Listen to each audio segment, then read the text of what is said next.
নমস্কার বন্ধুরা। 2025-26 অর্থবর্ষ বা 2026-27 অ্যাসেসমেন্ট ইয়ার বা মূল্যায়ন বছরের জন্য ভারত সরকারের অর্থ মন্ত্রকের পক্ষ থেকে নতুন টিডিএসের হার ঘোষণা করা হলো। টিডিএস এটা এক ধরনের ইনকাম ট্যাক্স, যেটা দেশের সাধারণ নাগরিক থেকে আরম্ভ করে সমস্ত ধরনের ধনী ব্যক্তিদেরও কিন্তু এর ধারায় আসতে হয় বা এই ধারায় ইনকাম ট্যাক্স দিতে হয়। তো ইনকাম ট্যাক্সের পোশাকি নাম টিডিএস বা ট্যাক্স ডিডাকশন অ্যাট সোর্স। তো এটা কোন কোন ক্ষেত্রে দেওয়া হয়? ব্যাংক থেকে আপনি সুদ পেয়েছেন, ঘর ভাড়া থেকে আয় হচ্ছে, বা লটারি, ঘোড়দৌড় বা কোথাও থেকে কমিশন পেয়েছেন, বা দেখা যাচ্ছে মিউচুয়াল ফান্ড থেকে আপনার কিছু টাকা এসছে, লাভ উঠেছে, শেয়ার থেকে টাকা এসছে, আরও বিভিন্ন ধরনের যে বিষয়গুলি থাকে, এলআইসি থেকে আরম্ভ করে ইউটিআই, সমস্ত ধরনের ক্ষেত্রে এই টিডিএস হার হচ্ছে ভারত সরকার নির্ধারণ করে এবং সেই অনুযায়ী টিডিএস দিতে হয়। আর না দিলে কিন্তু আপনি বড় জরিমানার মুখে পড়তে পারেন, আইনি সমস্যায় পড়তে পারেন। তবে হ্যাঁ, এই নতুন বাজেট অনুযায়ী এই টিডিএসের হার কিন্তু অনেকখানি ছেড়েছে, বিভিন্ন ক্ষেত্রে ডবলও হয়ে গেছে। তো আজকে আপনার সঙ্গে আলোচনা করব কোন কোন ক্ষেত্রে ডবল হয়েছে বা কোন কোন ক্ষেত্রে আপনি বেশি সুবিধা পাবেন, টিডিএসের হারটা বা কী। আশা করব সম্পূর্ণ ভিডিওটি দেখবেন, কারণ এটা সম্পূর্ণরূপে নতুন আর্থিক বর্ষ অর্থাৎ 2025-26 যেটা শুরু হলো এর জন্য। তো টিডিএসের হারগুলি আমরা এইভাবে টেবিলটি তৈরি করেছি আপনাদের জন্য। প্রথমে সেকশন অর্থাৎ কত নম্বর ধারাতে পড়ছে, কী ধরনের লেনদেন এটা, থ্রেশহোল্ড লিমিট কত অর্থাৎ কত টাকা পর্যন্ত ছাড় পাবেন এবং তার রেট বা কত। দেখুন 192 এটা হচ্ছে চাকরিজীবীদের জন্য, স্যালারি ইনকাম যাদের আছে তাদের জন্য এই 192 ধারাতে টিডিএস দিতে হয়, যেটা তাদের এমপ্লয়ার বা নিয়োগকর্তা কেটে নেয়। সেটা নতুন রিজিম এবং ওল্ড রিজিম এইভাবে ভাগ করা হয়েছে। এটা নিয়ে আমাদের বিস্তারিত ভিডিও আছে, এখানে বিশাল বড় হয়ে যাবে ভিডিওটি। তাহলে তোমরা দুটি ভাগে ভাগ করা হয়েছে, ওল্ড এবং নিউ রিজিম, সেই অনুযায়ী কিন্তু ট্যাক্স দিতে হয়।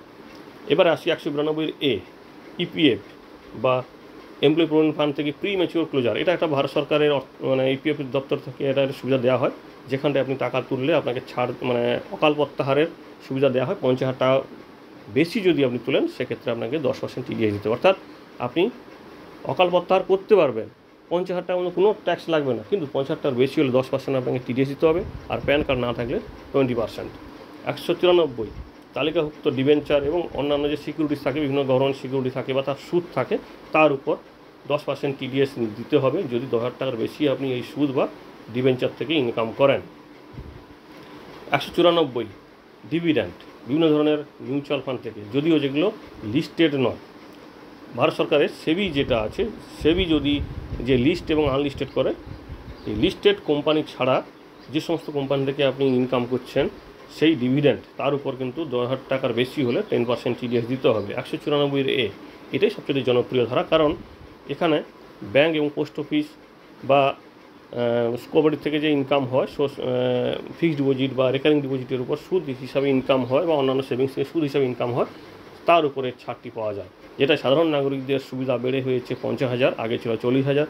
প্রবীণ নাগরিকদের 50,000 ছিল, সেটাকে ডবল করে দেওয়া হয়েছে 1 লক্ষ টাকা। অর্থাৎ 50,000 টাকা যদি সাধারণ নাগরিক অর্থাৎ যাদের বয়স 60 বছরের কম, আর যদি প্রবীণ নাগরিকদের 1 লক্ষ টাকা বেশি হয়, তখন 10% টিডিএস দিতে হবে।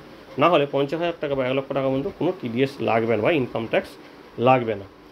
আর 194 এর আরেকটি হচ্ছে কি, যদি আপনি কোনো ব্যাংক থেকে ব্যাংক বা আপনার বন্ধুবান্ধবের ছাড়া যদি কোম্পানি থেকে আপনি নেন, সেক্ষেত্রে সুদ হিসাবে 10,000 টাকার বেশি হলে তখন আপনাকে টিডিএস দিতে হবে 10%।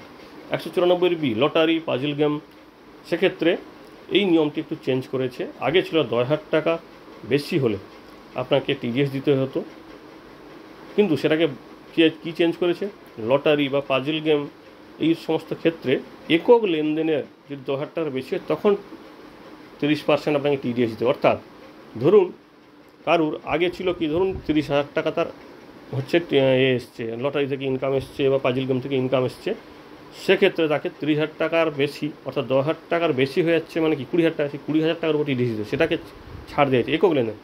যদি আপনার দেখা যায় প্রত্যেকবার 9,000 টাকা হচ্ছে বা 10,000 টাকা কম হচ্ছে, 3বারে আপনি 7,000 টাকা পেলেন, সেক্ষেত্রে কিন্তু আপনার টিডিএস লাগবে না, কারণ বলা হচ্ছে একক লেনদেন, যতবার লেনদেন হবে সেটা 10,000 টাকার কম হলে কোনোভাবে টিডিএস লাগবে না। কিন্তু আগের নিয়মটা ছিল টোটাল বছরে 10,000 টাকার বেশি হলে তখনই টিডিএস লাগবে। একইভাবে ঘোড়দৌড় থেকেও সেই একক লেনদেন অর্থাৎ একবার লেনদেন, প্রত্যেকটা লেনদেন যদি 10,000 টাকার কম হয় সেক্ষেত্রে টিডিএস লাগবে না, কিন্তু 10,000 টাকার বেশি হলে সেক্ষেত্রে আপনার 30% টিডিএস লাগবে। ধরুন 12,000 টাকা আপনার লাভ হয়েছে, একবারে একক লেনদেনে আপনার কাছে 30,000 টাকা মানে 12,000 টাকা এসছে, সেই 2,000 টাকার উপর কিন্তু অতিরিক্ত আপনাকে এই 30% টিডিএস দিতে হবে। আর অনলাইন গেম থেকে যদি জয়লাভ করেন সেক্ষেত্রে 194 বিএ ধারাতে 30% টিডিএস আপনাকে দিতে হবে। 194 ডি বিমা কমিশন, বিমা থেকে কোনো কমিশন পান সেক্ষেত্রে 20,000 টাকার বেশি হলে 5% টিডিএস দিতে হবে।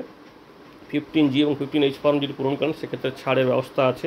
194 ডিএ বিমা পে আউটের জন্য জীবন বিমা পলিসির ক্ষেত্রে যে অর্থ প্রদান করেন সেক্ষেত্রে 1 লক্ষ টাকার বেশি যদি টাকা দেন আপনি এলআইসিতে, তো সেক্ষেত্রে আগে ছিল 5% টিডিএস, কিন্তু 1 অক্টোবর 2024 পর থেকে হয়েছে 2%। 194 EE payment of NSS national savings certificate, তো সেভিংস স্কিম, সেখানটায় 2,500 টাকার বেশি হলে 10% টিডিএস আপনাকে দিতে হবে। 194 এফ ইউটিআই বা মিউচুয়াল ফান্ড দ্বারা যদি ধরুন কোথাও আপনি মিউচুয়াল ফান্ড বা ইউটিআই ছিল সেটাকে আপনি রিপারচেস করেছেন অর্থাৎ বিক্রি করে পুনরায় ক্রয় করেছেন, সেক্ষেত্রে 0% টিডিএস লাগবে 1 অক্টোবর 2024 থেকে। এর আগে কিন্তু টিডিএসের হারটা অনেক বেশি ছিল, অর্থাৎ 2024-এর 1 অক্টোবরের পর যদি আপনি এটার মানে রিডিম করে আবার নতুন করে কেনাকাটা করেন, আবার নতুন ইউনিট কিনেছেন, সেক্ষেত্রে আপনার কোনো টিডিএস দিতে হবে না। 194 জি লটারি টিকিট বিক্রির উপর যদি অর্থ প্রদান হয় কমিশনে, অর্থাৎ লটারির অর্থ প্রদান, আগেরটা ছিল লটারি থেকে কমিশন, এটা হচ্ছে লটারির টিকিট বিক্রির উপর যদি কোনো অর্থ প্রদান হয় 20,000 টাকা পর্যন্ত আপনাকে টিডিএস ছাড় পাওয়া যাবে। 20,000 টাকা পর্যন্ত আপনি যদি লাভ করেন সেক্ষেত্রে কোনো ট্যাক্স টিডিএস দিতে হবে না, কিন্তু 20,000 টাকার বেশি হলে 1 অক্টোবর 2024-এর পর হলে 2%, কিন্তু তার আগে হলে 5% টিডিএস দিতে হবে। 194 এইচ কমিশন বা দালালি থেকে যদি কিছু আয় হয়ে থাকে যেটাকে বলা হয় ব্রোকার, সেই ব্রোকারেজ ফিস যদি 20,000 টাকার বেশি হয় সেক্ষেত্রেও 5% টিডিএস দিতে হবে। 194 আই কোনো প্ল্যান্ট বা যন্ত্রপাতি ভাড়া, সেক্ষেত্রে 50,000 টাকা প্রতি মাসের যদি বেশি হয়, অর্থাৎ প্রতি মাসে 50,000 টাকার বেশি হয়, সেক্ষেত্রে টিডিএস দিতে হবে। উদ্ভিদ এবং যন্ত্রপাতির ক্ষেত্রে ভাড়ার হলে 2% টিডিএস 50,000 টাকার বেশি হলে।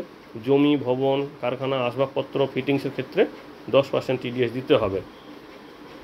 194 আইএ কৃষি জমি ব্যতীত অন্য কিছু স্থাবর সম্পত্তি হস্তান্তরে যদি অর্থ প্রদান হয়, অর্থাৎ কৃষি জমি ছাড়াও অন্য যে কোনো স্থাবর সম্পত্তি ধরুন আপনি বিক্রি করলেন, সেক্ষেত্রে 50 লক্ষ টাকার বেশি হলে 1% টিডিএস দিতে হবে। 194 আইবি এককজন ব্যক্তি বা আনডিভাইডেড হিন্দু ফ্যামিলি যদি কোনো ভাড়া প্রদান করে, তো সেক্ষেত্রে প্রতি মাসে 50,000 টাকার বেশি হলে সেই 2% টিডিএস লাগবে 1 অক্টোবর 2024-এর পর, তার আগে হলে 5%।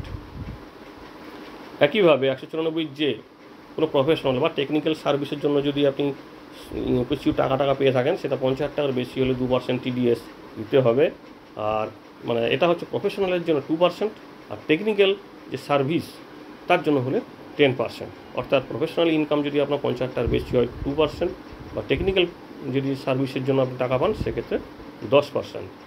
একইভাবে 194 যেটা ইন্টারেস্ট ইনকাম, মানে ইন্টারেস্ট আসছে কোথা থেকে, ইউনিট থেকে, সরি ইন্টারেস্ট নয়, income in respect of units, অর্থাৎ আপনি মিউচুয়াল ফান্ডের কোনো ইউনিটের কারণে যদি অর্থ পেয়ে থাকেন, অর্থাৎ ডিভিডেন্ড, সেটা 10,000 টাকার বেশি হলে 10% টিডিএস দিতে হবে। 194 LD interest on certain bonds and government security, অর্থাৎ বিভিন্ন সরকারের বিভিন্ন ধরনের যে বন্ড থাকে বা সিকিউরিটি থাকে তার উপর যদি আপনি কিছু আয় করেন সেটা 5% টিডিএস, এখানে কিন্তু কোনো ছাড় নেই। একইভাবে 194 এন, এটা হচ্ছে নগদ লেনদেনের ক্ষেত্রে। তো নগদ লেনদেন যদি আপনি 50 লক্ষ থেকে 1 কোটি টাকা 20 লক্ষ থেকে 1 কোটি টাকা পর্যন্ত লেনদেন করেন, সেক্ষেত্রে নগদ লেনদেনের 2% টিডিএস, এবং 1 কোটি টাকার বেশি হলে 5% টিডিএস। এটা কাদের জন্য লাগু হবে, যারা গত 3টা আর্থিক বছর কোনো মানে ইনকাম ট্যাক্স ফাইল করেন তাদের জন্য কিন্তু এই নিয়মটি লাগু হবে। এটা অবশ্যই খেয়াল রাখবেন। 1 এপ্রিল 2023 থেকে এই নিয়মটা একটু চেঞ্জ করা হয়েছে। তার পরবর্তীতে যদি কিছু লেনদেন হয় সেক্ষেত্রে 3 কোটি টাকার বেশি হলে তখন এই টিডিএসের হারটা 5% হবে, অর্থাৎ 1 কোটির বদলে 3 কোটি টাকার বেশি হলে সমবায়ের ক্ষেত্রে হচ্ছে টিডিএসটা 5% হয়ে যাবে। এবার আসি ই কমার্স অপারেটর বা ডিজিটাল ইলেকট্রনিক সুবিধা বা প্ল্যাটফর্মের মাধ্যমে যদি আপনি কিছু টাকা পান, সেক্ষেত্রে 5 লক্ষ টাকার বেশি হলে আপনাকে 1% টিডিএস আগে দিতে হতো, এখন হবে 0.1%। 194 কিউ কোনো জায়গা থেকে আপনি কিছু কিনেছেন, পারচেস করেছেন কোনো গুডস, ভালো কোনো দামি গুডস, তো সেক্ষেত্রে তার লিস্ট আছে, 50 লক্ষ টাকার বেশি দাম হয় সেক্ষেত্রে 0.10% টিডিএস দিতে হবে।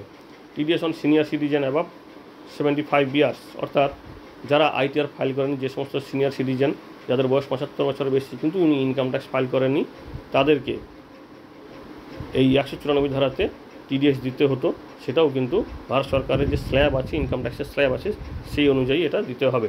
194 ব্যবসা এবং পেশার জন্য পার কিউজিট বা সুবিধা, কোনো কিছু সুবিধা পেয়েছেন কোনো ব্যবসা বা পেশার জন্য, সেক্ষেত্রে আপনার 20,000 টাকার বেশি হলে 10% টিডিএস। 194 ভার্চুয়াল ডিজিটাল সম্পত্তির উপর স্থানান্তরের উপর, ভার্চুয়ালি যে বিভিন্ন ধরনের সম্পদ ক্রয় বিক্রয় হয়, সেক্ষেত্রে কোনো নির্দিষ্ট ব্যক্তির ক্ষেত্রে 50,000 টাকার বেশি হলে 1% টিডিএস দিতে হবে। 195 ধারা 112 অধীনে যদি লং টার্ম ক্যাপিটাল গেন হয়, সেক্ষেত্রে 10%, আর শর্ট টার্ম হলে 15% অথবা 20% হবে, যেটা বিভিন্ন ধরনের লিস্ট আছে সেই অনুযায়ী এটা কিন্তু হবে। অর্থাৎ মিউচুয়াল ফান্ডের লং টার্ম যেটা আপনি রেখেছিলেন বেশি দিন, সেটার উপর 10%, এবং শর্ট টার্ম হলে 15% অথবা 20%। এই শর্ট টার্ম লং টার্ম কি, এটা নিয়ে আমাদের ভিডিও আছে, চাইলে দেখে নিতে পারেন। 206 AB যারা টিডিএস ফাইল করেনি কিন্তু তাদের ইনকাম আছে, তারা যোগ্য হয়েও ইনকাম ট্যাক্স ফাইল করেনি, তো তাদের জন্য 5% টিডিএস, এবং যদি তার যে টাকাটা তার বকেয়া আছে তার দ্বিগুণ, যেটা কম হবে যেটা বেশি হবে সেটা তাকে টিডিএস দিতে হবে। যদিও 2025 পয়লা এপ্রিল থেকে এই নিয়মটি অপসারণ করা হয়েছে। অর্থাৎ এই যে নন ফাইলার টিডিএসের ক্ষেত্রে, নন ফাইলার যারা ধরুন টিডিএস দিতে হতো কিন্তু তিনি দেননি এবং ইনকাম ট্যাক্সে ফাইল করেনি, তাদের ক্ষেত্রে এই ছাড়টি দেওয়া হবে পয়লা এপ্রিল 2025 থেকে। কিন্তু তার আগে যে নিয়মগুলি আছে তাদের ক্ষেত্রে 5% টিডিএস থাকছে, অথবা দ্বিগুণ হতে পারে, সেটা দোষ অনুযায়ী হবে। 206 AA প্যান যদি না থাকে, সেক্ষেত্রে টিডিএস 20% বা তার বেশি হতে পারে বিভিন্ন ক্ষেত্রে। এই হচ্ছে নতুন টিডিএসের হার। হয়তো দ্রুততার সঙ্গে বলতে গিয়ে কোথাও যদি কিছু মিস্টেক হয়ে থাকে অবশ্যই কমেন্ট করে জানাবেন, কারণ অনেক দ্রুত বলতে হয়েছে অনেকগুলো টার্ম বা অনেকগুলো টিডিএসের হার বলতে গিয়ে, কারণ টিডিএসের হার ভারতবর্ষে প্রচুর আছে, যেগুলো খুবই জরুরি সেগুলো নিয়ে আমরা ভিডিও করলাম। যদি ভালো লাগে তাহলে প্লিজ ভিডিওকে লাইক ও কমেন্ট করবেন। ধন্যবাদ।